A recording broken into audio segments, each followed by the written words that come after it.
Hello everyone, it's me, Aaron. I'm Michelle. And welcome to the annual Quest for the Best, aka the video series that none of you watch. But I have to do it in order to balance out the Gauntlet of Garbage, which you do watch. I do Gauntlet of Garbage so I can get the views, then I do Quest for Best so I can save my soul, because I don't want to just become that guy who talks about bad movies.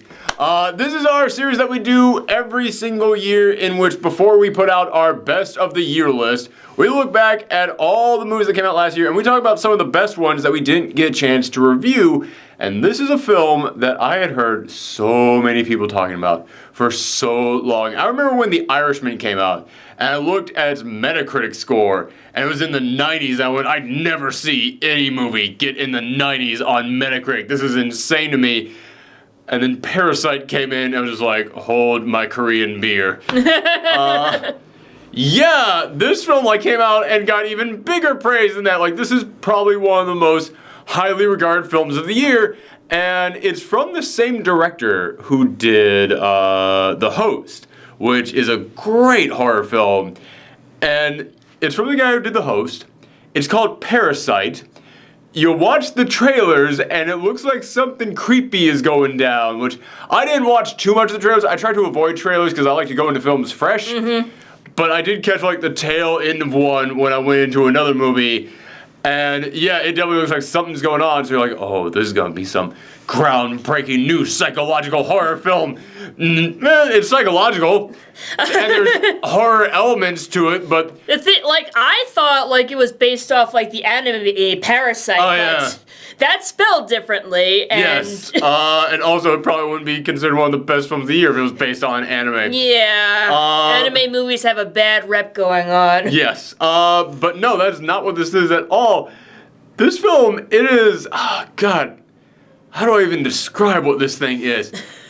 Because there is a dash of horror in here, but there's also a large dash of a crime thriller almost, but then there's a larger overall vision of a message about wealth inequality and class inequality, which the director, before I even saw this film, I was at the Alamo Draft House, so they put on little documentary things, and before this, they had the director saying he didn't even think that the whole message about wealth inequality was going to be a thing in this film, but as he started to make the film, he realized, oh, that really should be a part of this movie. So he kind of put it in later, and it does kind of feel like that. It doesn't really come in until the second half, but it is always there. It is always a thing in this film, but that's another thing about this movie. It will just change what it is about with 40 minutes left in the film, but not in a bad way. It will do it in a way that just makes you go, oh, I had no idea that's what this movie was about. And I do kind of want to see this again because there is a third act twist in this film that I guarantee nobody saw coming. And I want to go back and watch this thing again and be like, okay, so, were there hints of that? I remember, there's one hint that I picked up on. So, okay, all right, that's the thing. I remember them mentioning that earlier. Okay, all right.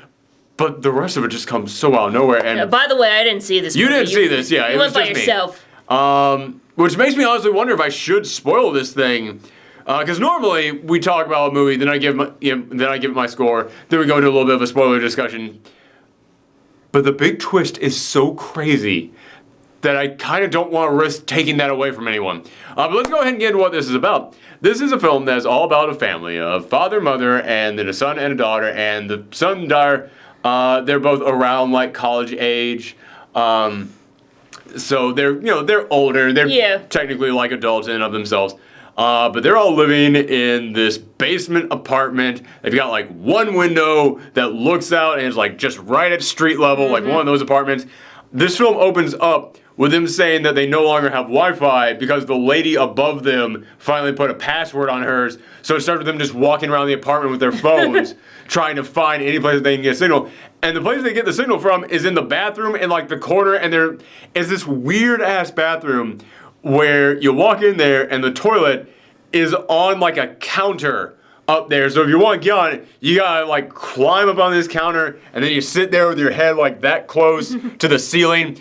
And in order to get the signal, they have to now climb up on that counter and push themselves against the wall to get a signal. But they have to do that so that they can get orders from their job. They don't even technically have a job. No one in the family technically has a job.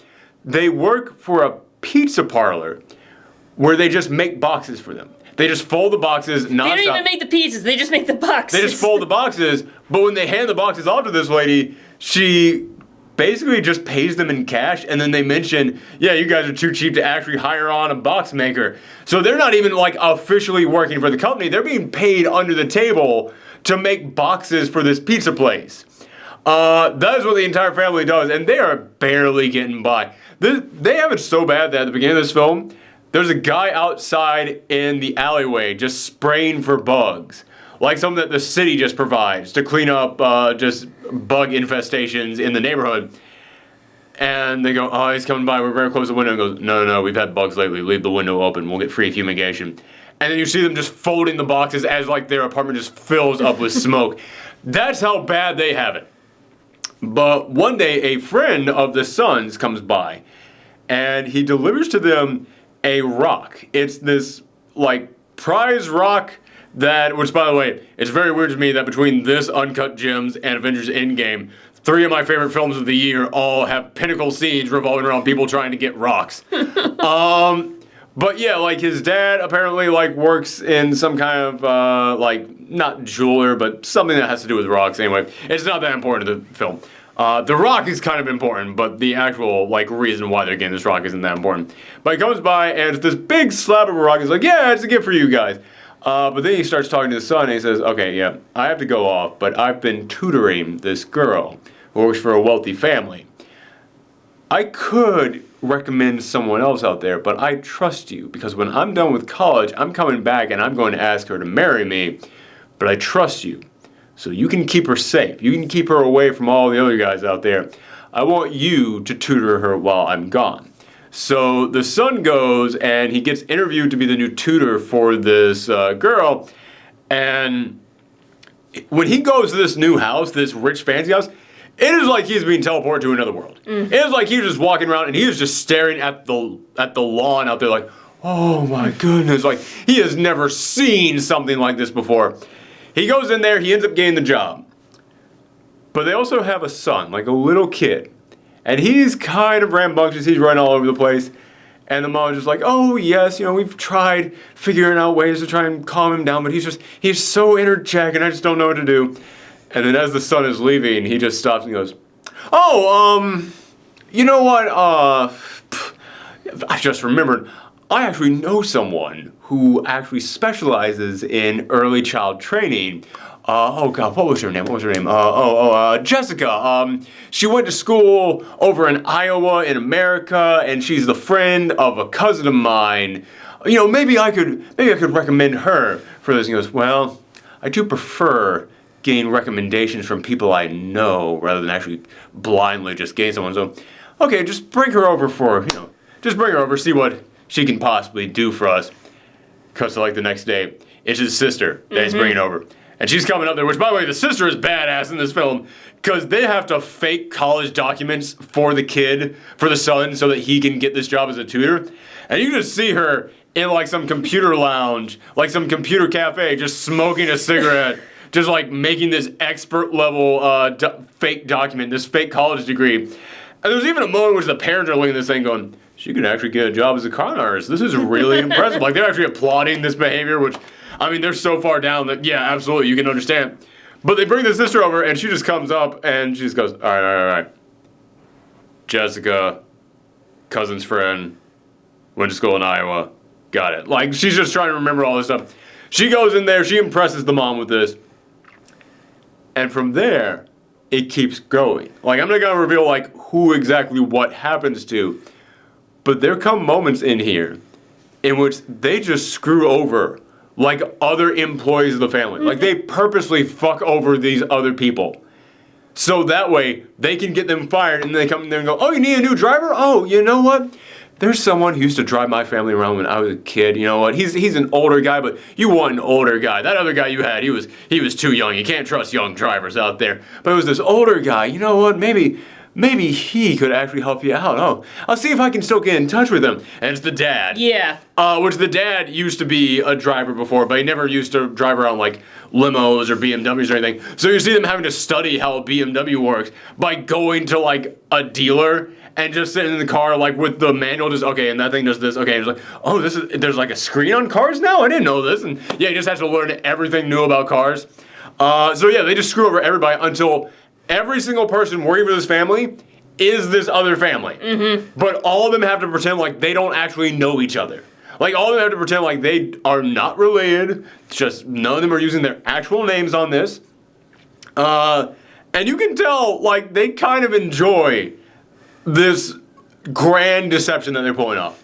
Like, there's a moment in which the mom, who is now the housekeeper, comes in with a big plate of fresh fruit to deliver it to the little boy, and then the sister goes, "Do not interrupt us while we're studying. And go and do this." Like, she's enjoying that she gets to order her mom around. Like, they're all just going in on these roles that they have. And you look at this and you just go, wow, this family's kind of evil because they just messed over so many, like, they messed over multiple employees who weren't doing anything wrong at all. But so, are the rich people the parasites, or is this family the parasite? It's one of those films where, like, I was actually kind of impressed because in any other film out there, this would have been something about how the rich family was just flat out evil, and then the poor people, they were trying to put one over on them. So that way, oh yes, that way we can finally get some revenge on them. Not really, it's not one of those films. But at the same time, it's not completely the other way around. Because you do look at the terrible situation that this family is in, and you're like, I get it. I totally get it, man. Yeah. Yeah, I'm not blaming anybody on this one. So, this, okay, it kind of ends up just building and building and building, in which relationships start forming between certain characters, and I don't even mean like romantic relationships or anything, but basically the deception keeps growing and growing and growing. But there comes this moment where the family, the rich family, they're going out of town for the son's birthday because he wants to go on a camping trip. So our family, the protagonist family, they just decide, screw it, we're just gonna live like kings. And they just go in there and they are just wrecking the place. They are just having themselves a good old time, living it up in this big fancy house. And I'm not gonna say what happens next, but you all know this is the moment that this entire premise is established. You've been watching this film just going, all right, when do you get screwed up? Like, you can tell this is one of those the liar revealed types of stories, but it isn't really. I'm not going to go into too many details, but it's one of those films where you're like, all right, when does the rich family find out that the poor family is screwing them? Or like, when do they find out that they've been tricking them this entire time? I'm not going to reveal too much, but I will just say, that is so not what this film becomes about. Like, you think that's what the big climax is going to be. You think that's what this is all leading up to. But there comes a moment where they are at this house, all by themselves, and something happens that is so much bigger than any of this. Something happens where you look at it and you go, oh, even if the rich family found out that you had been lying to them this entire time, that's not even the biggest issue of what's going on right now. Does it have to do with The Rock? No, The Rock is kind of a symbol. Although The Rock does come back at one point, but... Like, I thought, like, maybe The Rock was, like, some sort of meteor or something, and, like, an alien comes out, and that becomes the parasite, or... There comes a moment in this film in which I was like, all right, now we're in full-blown horror territory. What the hell is going to happen here? Yeah, there does come a moment in here. I will just say this. I was at the Alamo Drafthouse, and at the Alamo Drafthouse, when you have 40 minutes left, they bring around your check for any food that you ordered from them. They brought around the check right at the time when this twist was happening. I was going, no. We do not have only 40 minutes left in this movie. This is too goddamn big. This is a game changer right now. Which that is one of my problems with this, is that I do feel like this big game changer maybe should have happened a little bit earlier. We should have gotten a little bit more time on that. I feel like pacing-wise, this film, we should have gotten a little bit more time on that. And then at the very end of this film, when they're having sort of the semi-epilogue where they're kind of wrapping everything up and talking about what happened after this big thing happened. I feel like that goes on for a little too long. How long is this movie, by the way? It's like 2 hours and 12 minutes or something like that, which, by the way, does not feel like it. Like I said, when they brought around the checks, I was like, no, we're only an hour into this thing. Like, no way are we an hour and a half into this movie. Yeah, this thing flies by because it is so intense. For like the last, I'd say, hour of this movie, I had my jaw drop just wide open for large chunks of it. But yeah, The Rock isn't anything special. The Rock is a metaphor. Okay. I kept looking at The Rock going, okay, what's this thing going to be? And The Rock, it does get used for something at some point in time in here, in which it's kind of Chekhov's gun. Like, I kept looking at it going, all right, when are you, like, this is a big-ass rock. When are you going to do something with that big-ass rock? And they do eventually do something with that big-ass rock. But The Rock is mostly a metaphor. The Rock is meant to be a symbol of poverty because there is a moment where some nasty shit is going down and they have to pick up the rock, but the rock is like trapped underneath some stuff. And it kind of becomes a message of, oh, you guys are being weighed down. Like, the rock is sinking you guys, but the rock isn't actually a rock. The rock is meant to be this thing. And then there's like this whole like metaphor at the end about what they're doing with the rock. And it's like, okay, I get the rock is a message about the terrible situation that you guys live in. I understand that. Okay, so yeah. So they're not going to use the rock to bash someone's head open. I didn't say anything about that. I didn't say anything about that. I'm leaving that up to the audience out there. But no, like I said, in the last 40 minutes of this, there is a reveal that I just looked at and just went, it is too goddamn late in this movie to be introducing some shit like this, but oh my god, my jaw is dropped open. I want to see what's going to happen next in this. As I said, no one out there is going to guess what the third act twist is in this film. And I gotta say, I do have problems with the pacing in the later half of this film, but the story elements, the things that are actually happening in the later half of this film are incredible, and all the acting in this film is great. The acting in this is so good. The main character, which if there is a main character, it's the son, since he's the one who gets the first job and he's the one who kind of closes the film out. He doesn't quite stand up to everyone else in the film, but that's just because everyone else in the film is so amazing in this movie. Man. This is one of those films where after I was done with it, it really did just kind of like, it sat with me like a rock in my stomach, where I was just like, holy cow, this is going to weigh on me for a while. Yeah, that's kind of why I didn't want to see this movie. Oh, I didn't, yeah, I was like, you're not in the mood to see this, yeah. I'm the one who puts together the best of your list. I'm the one who has to see this, so yeah, I'll go and check this out. But yeah, I love this film. And this is one of those films where with my score, I kept going all over the place with it. I never dropped below an 8. But in the opening, it was so slow. I was like, it's kind of like an 8 out of 10 kind of thing, which I know that I should wait until the end to start forming my opinion on what I'm going to score it as. But you score so many movies, eventually you get to that point in which in the back of your mind, you're thinking about what your score is going to be while you're watching the movie. But yeah, it was going all over the place while I was watching this. And yeah, like I said, started out at 8 and then just kept building and building and building. And when it got to all the really insane, crazy stuff there, I was like, 10 out of 10. And then that epilogue came in here and just kept going and going. And I get it. I get the point of the epilogue, but it dragged. Mm-hmm. It definitely dragged. And there's some other things that happen around the epilogue in which I was like, these are some elements that need to be introduced a little bit more in here. And like I said, the whole thing about the class inequality theme in here, it's present. It's always present. Don't get me wrong. But it's way more present at certain points than it is at other points. It feels like he wanted to make the message differently at different parts of the film, which kind of gives us a little bit of an uneven feeling to it. So, like I said, it felt a little too forced at some parts. Not really forced, just the way that he was doing it didn't match up with the way that he was doing it earlier in the film. That's what it is. It felt uneven. So because of that, like I said, there was a moment which I got to a 10 out of 10, but it kept dropping down. So I'm going to give it a 9 out of 10. Still really damn good.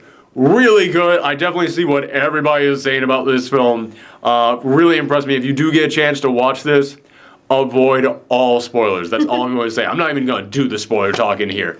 But thank you guys very much. That was day 1 of the quest for best.